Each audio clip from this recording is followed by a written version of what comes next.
The Hyundai Santa Fe, or Santa Fe Sport, it is called in the US.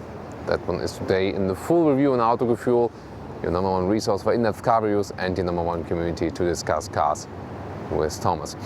We're going to take a detailed look on the exterior, interior and the driving experience, and also tell you the difference between, in the EU, Santa Fe and Grand Santa Fe, and in the US it's called Santa Fe Sport and Santa Fe.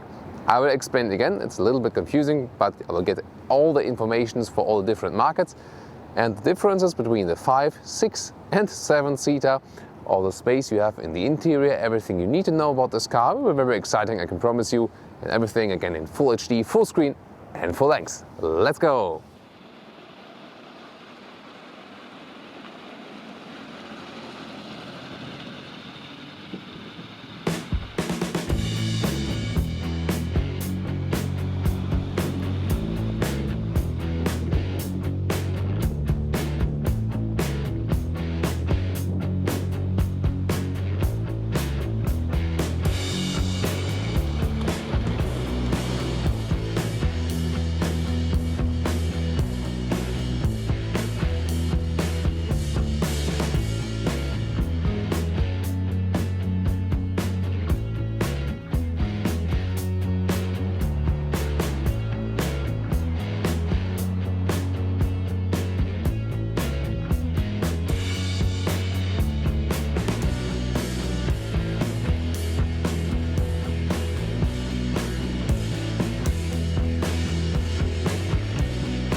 A contemporary look here in the front, and yeah, it's really stormy here today, but I hope our microphone still does a good job.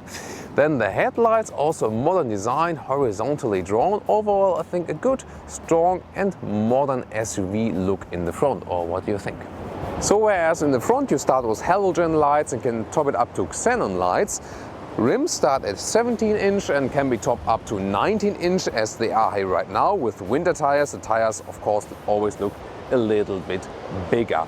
And then what is about in the EU, again, European Union or Germany, Santa Fe, and the big one is Grand Santa Fe. In the US, this one here, Santa Fe Sport, and the just Santa Fe is then the bigger one. And there you can see it here in the side profile. The smaller version raises up here, and the bigger version then goes straight here with the window line and is 22 centimeters longer. So that's the basic difference. You will have more trunk space than even if you have the third seating row. And this one here available as a 5 or 7-seater, the bigger version as a 6 or 7-seater. So that's the basic difference. Other than that, chrome door handles right here, also chrome frames around the window, dark windows in the lower part, in the lower trim level. Car starts at about 30,000 euros and goes up to 45, probably as it is here right now. So it's not too expensive, and well, there haven't been too many competitors yet actually to this one here, the Hyundai Santa Fe or Grand Santa Fe, or then also the Santa Fe Sport US. But then there was also Kia Sorento inside the Kia and Hyundai Corporation, but now some more competitors evolve, for example the Tiguan Allspace and the Skoda Kodiaq. But here again, I think a very nice layout here, especially in this smaller version. The 4.70 m or 15'4" length of this vehicle end right here, and is very roundly shaped rear. I'm not sure if it's that fitting to the rest of the vehicle, but overall I'm quite happy with the design. The smaller one, the Hyundai Tucson, looks a little bit more modern and is also a little bit newer car, but I think overall you live with this quite contemporary design, and already the diesel has nice exhausts here. I mean, the outer part is just for the beauty part, but I think it's a good package overall from design. Here you lose a little bit of trunk space, you will see that later on. Then again, if you want more, you can also pick the bigger version. This one here is the 2.2 liter diesel with 200 horsepower. There's also a 2 liter diesel available with 150 horsepower, or, and then I would recommend the 2.4 liter naturally aspirated petrol engine with 185 horsepower, or there's also a 2 liter turbo petrol engine with 240 horsepower if you want the maximum performance. The naturally aspirated engine, well, there's no turbo that could possibly break, so I expect that one here to, not that one here, the naturally aspirated petrol engine, I expect it to be the most durable engine. I would generally also go for that. In the US, it's also the entry version. And I mean, this one, we can score 8 liters on 100 kilometers, pushing it a little bit further. Also city driving, 9.5 liters. And I mean, that's not too fuel saving, so maybe you can just go for the petrol engine then anyway.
So let's get inside.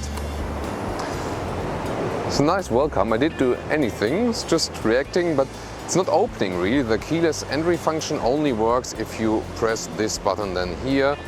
There we go, and then the car is open. This is the car key here, by the way. Here we go, and it's quite nice design. So we open the door. This one is the highest trim level. We do not recommend. It's an interesting style with the brown, but I mean brown to red, I'm not exactly sure about that. Animal skin on the seats, but the lowest trim level, the entry trim level, has fabric seats, so we would recommend you to go for the entry trim and then just pick some separate options you like for the car. Then let's take a seat. Shoe tab, here we go. And it's a good big SUV as for the seating position, so you have a lot of room in here. I'm 1.86 m or 6'1", and a lot of headroom left. Very comfortable traveling position. You can adjust the steering wheel very easily. It's also a good and solid function. And this is really, the spacious feeling here, this is the main thing. Also the doors are not that huge from the inside, so that leaves also a lot of room when you close the door, for example. And here you also have the electric seats, can adjust them in every direction, but you could also theoretically live without them. And heated steering wheel function is also available. I love that in winter times. Cockpit overview, it is not that cleanly designed. A lot of different elements. This middle part here comes pretty far in there, but still spacious.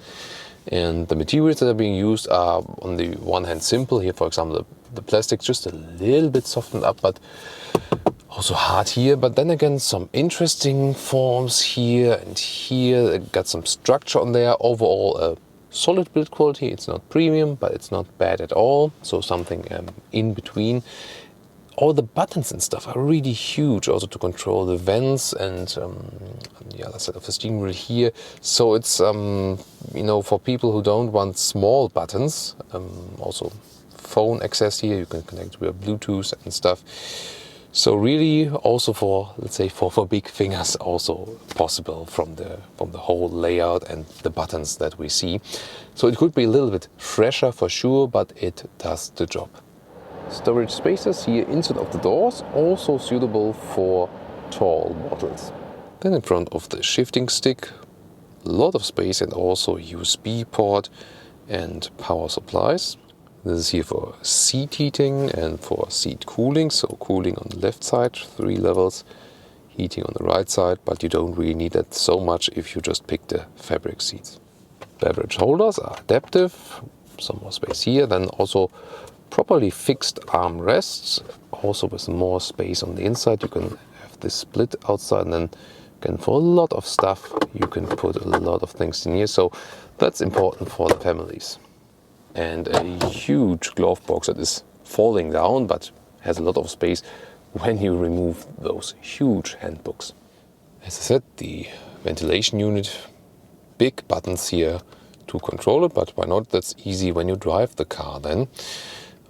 A lot of functions still separately reachable via buttons. You got some hotkeys for the GPS, for example, to reach the map directly.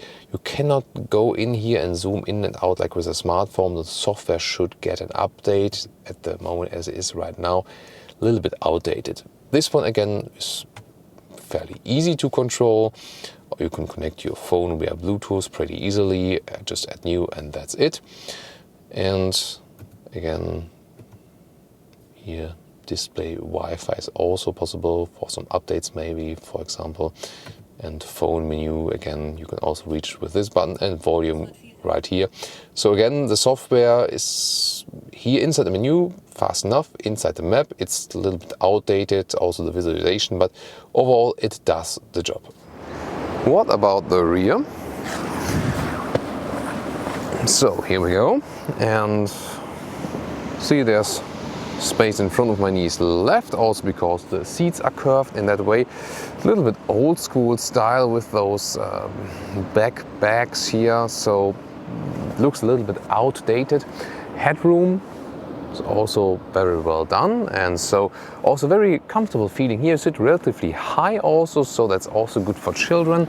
And also there are ISOFIX covers, fixations here on the outside seats each. And as I said earlier, this one here is a 7-seater option. So again, the Hyundai Santa Fe in the US, called Santa Fe Sport. So this one here, the smaller version, this comes either as a 5 or 7-seater. The Grand Santa Fe in Europe, or as it's called, just Santa Fe in US, yeah, confusing again.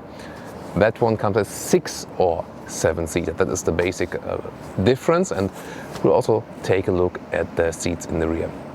So what can you do with this car, seat and luggage-wise? You can slide the bench front and the back, have either more knee room or also more space in the rear. That's a very good solution. And then from here you can have this lever and then flip down the seats. You see the lower area goes also down just a little bit. So here we go. And there's another top tether here at the middle seat, by the way. But there's no ISOFIX at the middle seat, so I'm not quite sure how to deal with that then. And you can see to access the third seating row, this one is the wrong side. So this one just goes, you know, to fold it flat. To access the third seating row, by the way, this would also be a solution. You can also change here how steep it really is. It's also nice. We soon have to go to the other side of the vehicle, and here, by the way, also take some time, some beverage holders for the kids here. But you can surely also easily travel with adults here. Let's see if no, not really. Third ISOFIX here, just at the outside again. Nice function for sunny days, especially for children. Here, easy solution to protect against the sun. So let's open the trunk for us. Electric hatch is available here. Here we go, and you see you do have a lot of space. And the thing is, what I'm searching here always for is those ones here. So easy to flip, and wow, that's a nice setup. You have a lot of room, for example, also to put a bicycle in or something like that. Electric seat here in the front is of course not that good because you cannot lay it flat. Also in the rear we have a power supply for normal cable, 12-volt power supply. We even have some separate ventilation in here. And now it gets really interesting because I just put the bench right up here again. And now let's also flip up the 6th and 7th seat. And well, with the Grand Santa Fe Europe or with the US normal Hyundai Santa Fe, you would have more room than here in the truck. So because the car is 22 centimeters longer. Here, just, little bit luggage room left, almost nothing. But now we can access the 3rd seating row. It's not really a handy solution, but they thought, let's just use the co-driver side with the sliding mechanism, because here on the top of the seat, I can have another lever, and then I can directly slide the seat forward. On the other side, no chance, so you have to use the co-driver side to then access the 3rd and the 3rd seating row. And about that. And it's not really adult suitable. And then the thing is again, and I have been criticizing that for a lot of vehicles. I mean, you can sit here as an adult, but then in the front there's hardly any knee space. Well, this seat could be slided backwards and a little bit, and then it could work, yeah. Headroom wise, you see I'm a little cramped here now, but you could travel for a short while, probably with 7 adults if they're not too tall, so I'm too tall for that. Also have proper seatbelts here.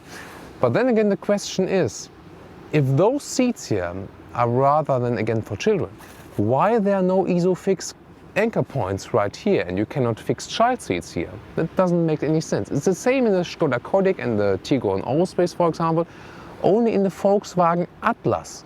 They thought about that and also added ISOFIX to the 3rd seating row, because, I mean, 2 small children are not allowed to sit here, as they don't, you cannot put a child seat on here. Then if you're too tall, you cannot sit here either. So those 3rd seating row in the cars that don't have the anchor points here are only seats that are for children, let's say, between 10 and 12. And that's not making too much sense, doesn't it?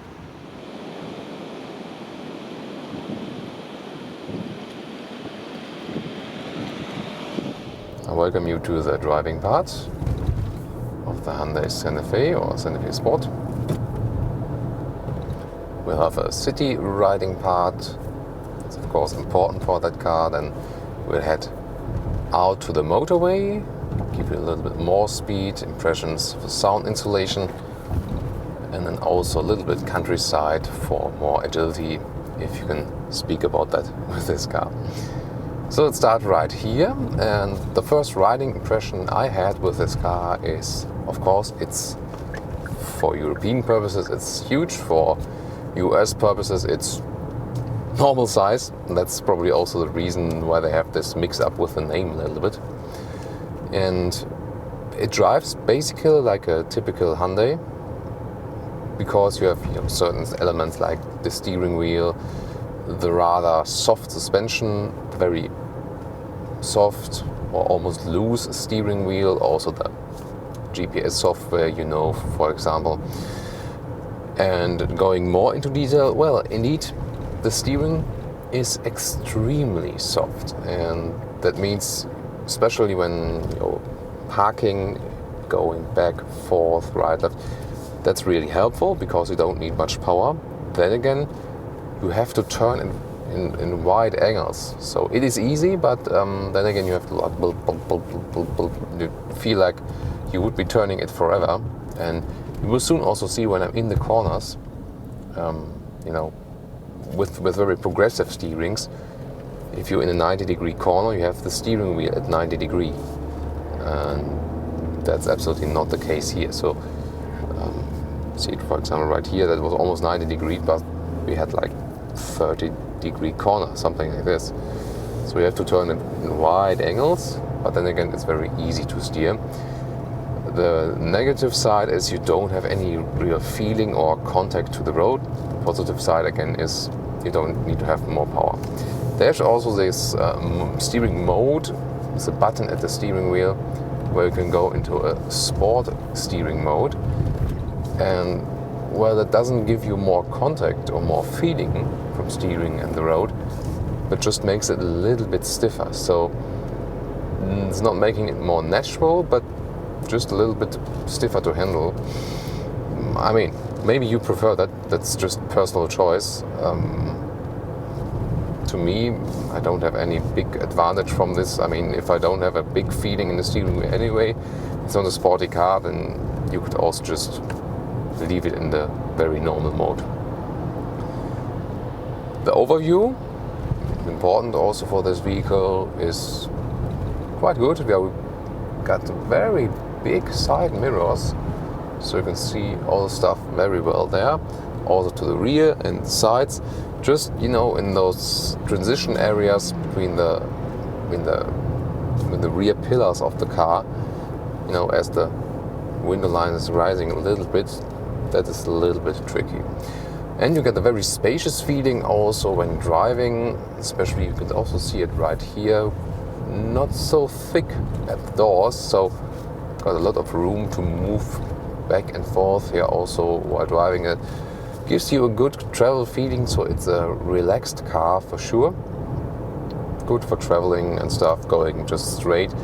Also, this car has been focused again on the American market, and you do feel that because they did not pay so much attention to a sporty riding feeling.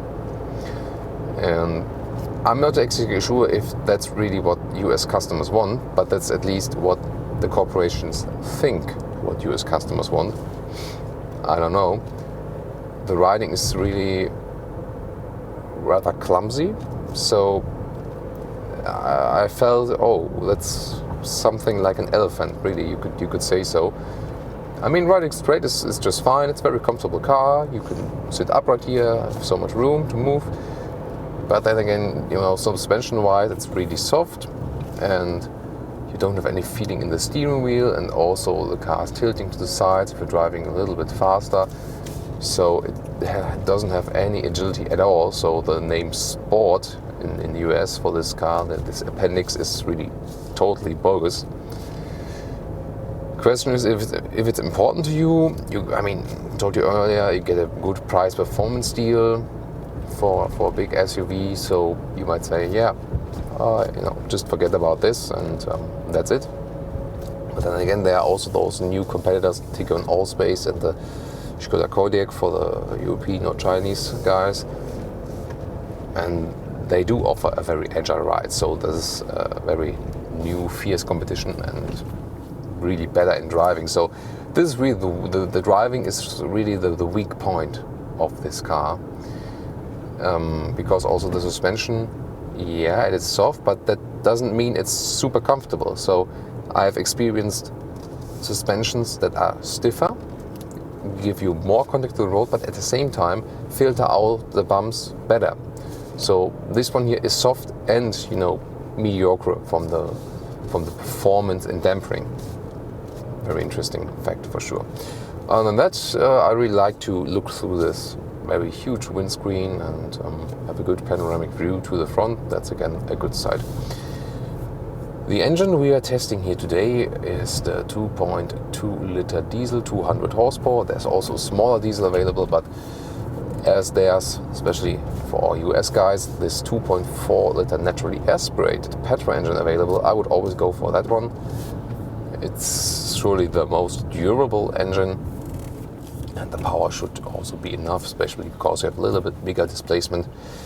For the sportiest riding engine-wise, you would then go for a 2 liter turbo that is also available. Not on every market, but that would be the most powerful engine here.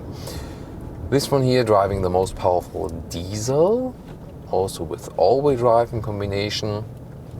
You can just also start with front-wheel drive with the entry engines and then step it up to the all-wheel drive. Again, you just need the all-wheel drive if you maybe have a gravel road in front of your house, or need it for winter times, living in a state or country with a lot of winter time, for example. Here in Germany, at least in the most regions, besides the Alps region, it's hardly snowing, so you don't really need the all-wheel drive. But of course, nice to have it if you take a little bit of more consumption into account. Here, even when it's a little bit wet, you don't really feel the effect of the all-wheel drive system. This diesel here is power-wise also just okay. I mean, it's not too powerful, but it's also not underpowered.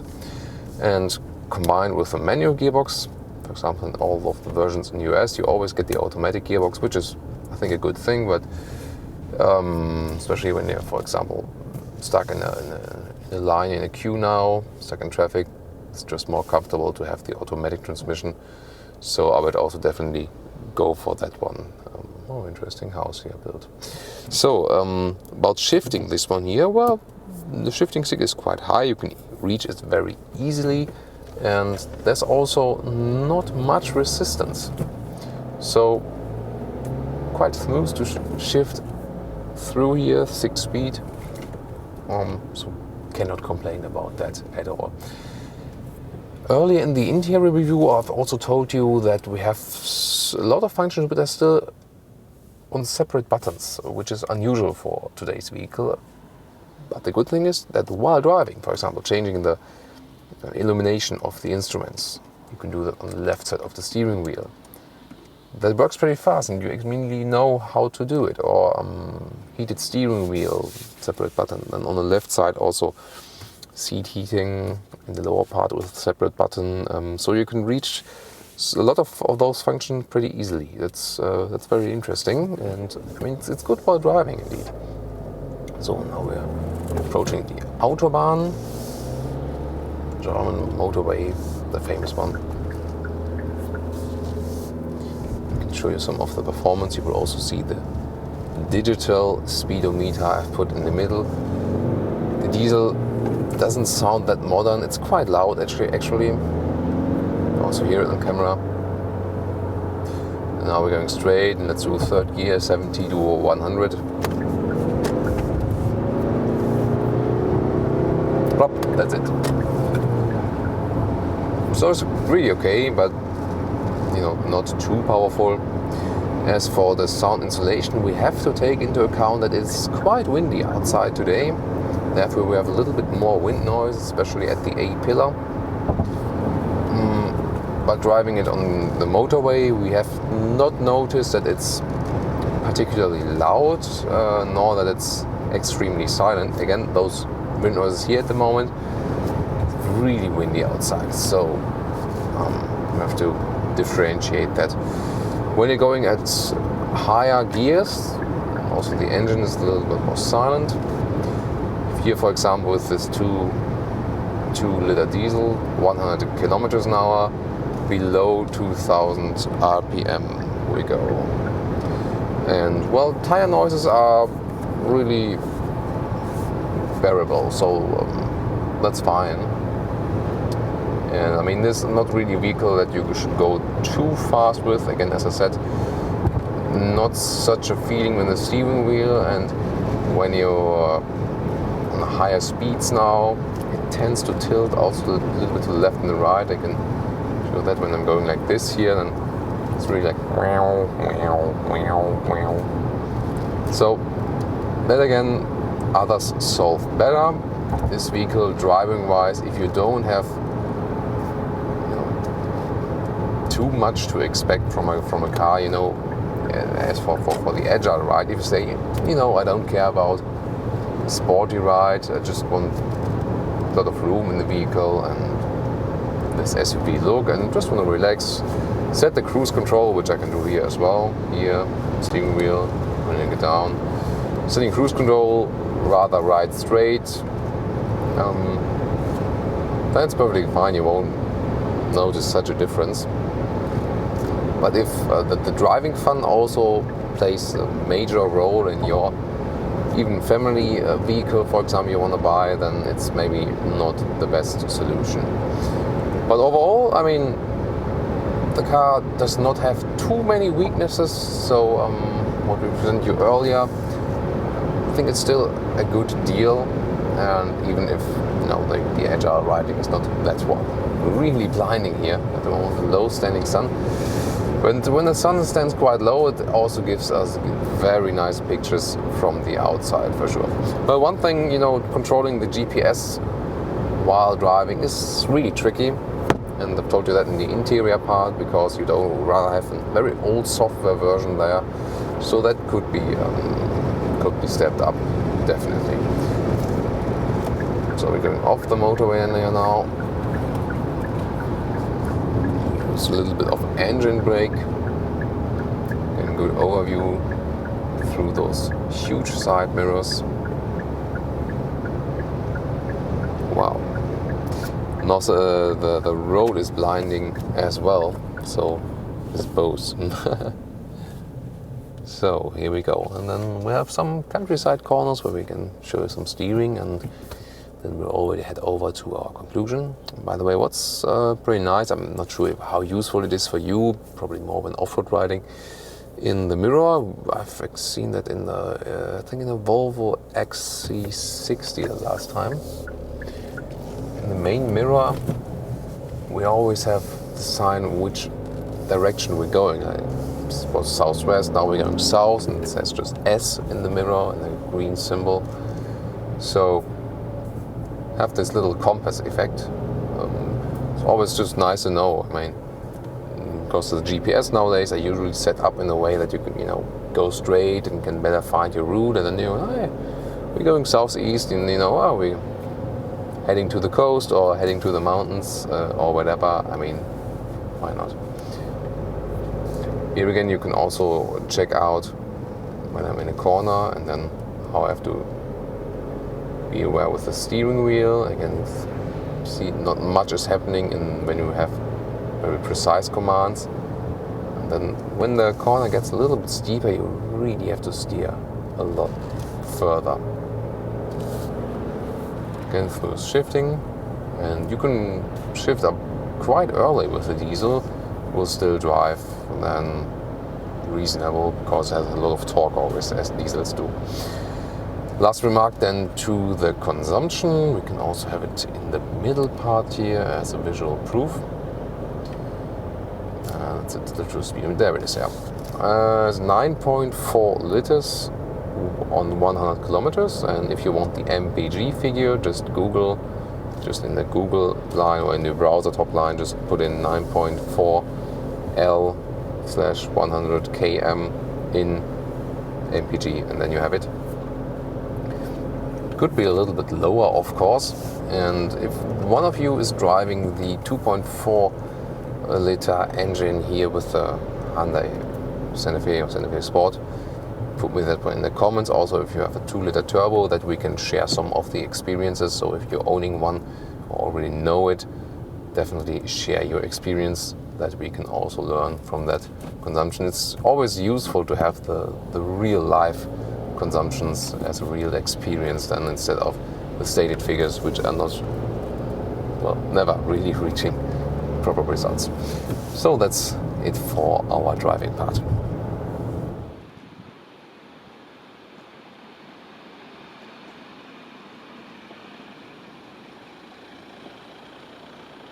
So now our conclusion: Hyundai Santa Fe or Santa Fe Sport for our US guys. Overall, it's a good price-performance deal. There are hardly any other competitors yet who can match that. I mean, internally the Kia Sorento for sure, and then now newly the Volkswagen Tiguan Allspace or the Skoda Kodiaq, which have the approximately same length as this version and also offer the 7-seater setup. Very spacious from the interior, contemporary modern look on the exterior. Interior is, let's say, solid definitely. At some point needs a little bit tweaking, a little bit update, but I mean, have a lot of room, that's for sure. And so overall, very positively surprised. And also, I mean, that could be a little bit tweaked with the rear entry to the third seat. Why not also from the driver's side? And definitely need ISOFIX anchor points at the third seating row. That accounts for all of the manufacturers. We just have, as I said, very few cars that can actually do that yet.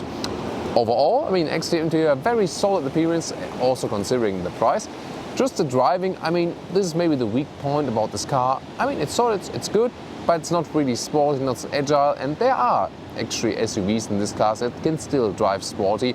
That's, I think, the weak point of this car. Other than that, surely, as I said, a good price-performance deal. tell us your impression, what you think about this car. And also tune in other videos. We have also linked the competitors of this car in the video description, and also have add some more other links you can always check out. So tune in to the next Autogefühl review. Thank you very much for watching.